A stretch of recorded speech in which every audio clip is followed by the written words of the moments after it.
Hi, so today we're just going to talk about how to create a Lambda Function URL. If you are new to Lambda Functions and Lambda Function URLs, they are basically a dedicated HTTP endpoint for your Lambda function. So originally, if you have, say, an application and then you want to hit your Lambda function, you have a web application, you want to hit your Lambda function, what you used to do is to go through an API gateway in order to access your Lambda function.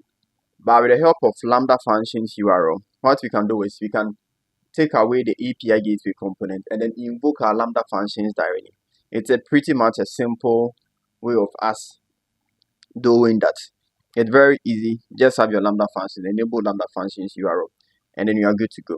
So I'm just going to jump into it. If you are seeking to have a simple implementation around that, or probably wants to do a simple API stuff, simple tutorials, your demo, some internal application, this is a very good way to go. Let's just jump right into it. So guys, so we are first going to create our Lambda function. So I just click on create Lambda function. And then once I do that, I'm going to give my Lambda a name. I'm going to call it, say, my Lambda URL demo function. You can call it however you want. And then my runtime for this tutorial, I'm just going to select Python 3.14, which is the latest version actually. And I'll simply click on create my function.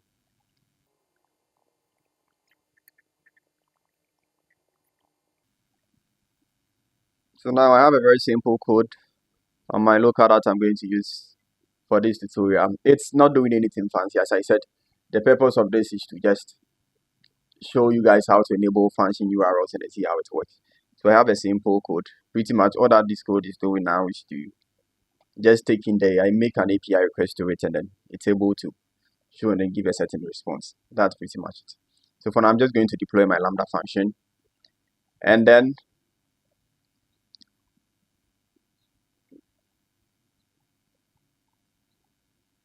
click on configuration. And once you click on configuration, just come to function URL. So you are going to create our function URL. So there are two ways, right? So you can add authentication to this if you want to make it more secure by going with AWS IAM authentication, or you can select none. For this quick tutorial, I'm just going to select none. And then you can see from the policy, what this is doing is it's giving you access to invoke your Lambda function, right? It's giving you access to invoke this Lambda function, and the principal is pretty much everything. That is why in your production, or if you want to have a fairly secured environment, you have to go with the first auth type. But for this tutorial, this is fine. Then here, since at the end of this tutorial, I'm just going to probably do a quick demo using, say, a simple UI. I would rather prefer to enable course. So I'll come to course, and then here I'm going to enable all the allowed methods.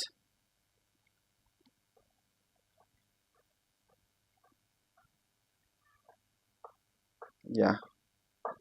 Now for headers, let me do content dash type. This should be fine. Yes, and then I think that is it. Oh, sorry, I placed it at the wrong place.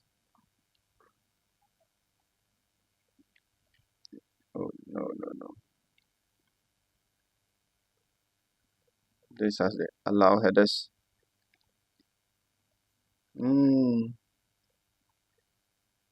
Yeah, if you want to apply some caching, you can pass in some value here. Let me just pass the default value.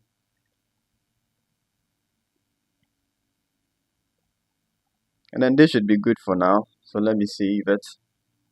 So all that we had to do was to come in and then enable a Lambda URL. And then there we have it. Now we have this URL, which we can use to test our application. So let me just check this to see if this is working. Let me copy this, come into my URL and then paste this. So you can see the response. So it means this is working fine. Now I'm able to access my Lambda function without necessarily going through any API gateway or making any fancy API stuff, right? That is pretty much it's how to enable this. So if you have any other functionalities that you want to do or work around with, you can simply proceed to do that. So this is pretty much how to configure your Lambda function URL, right? So if I have any other complex logic, I just come into my Lambda function and then I can put that in and then test it. So yeah, if you still want to see, let me just simply modify this Lambda code slightly and then have it build a simple calculator for us. So let me just come in here. I have this code here. All that this code is doing is trying to simulate a calculator environment where you enter two values and then it does give you a result like a simple dummy calculator. Let me just deploy this. And then now I need to test this thing in Postman. So to test, I think I have Postman. So Postman is just a way that you can test environments. If you don't have Postman and then you have VS Code, I found this extension to Tender Client.